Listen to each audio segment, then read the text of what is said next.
अस्सलाम वालेकुम व्यूअर्स, क्या हाल चाल हैं? ठीक हो? उम्मीद है आप ठीक होंगे।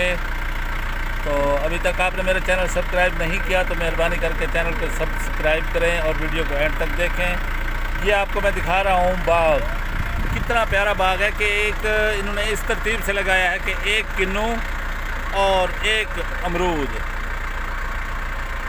साथ ही खजूरें वगैरह कितनी प्यारी लग रही हैं। आप देख सकते हैं इन्हें कि माशाल्लाह बहुत बड़ा बाग है ये।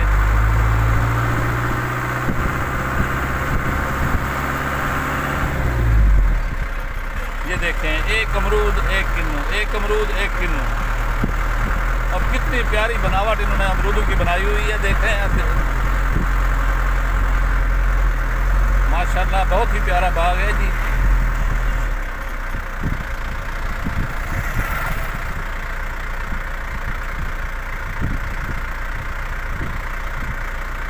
अभी तक चैनल सब्सक्राइब नहीं किया तो मेहरबानी करके चैनल को सब्सक्राइब करें, शुक्रिया।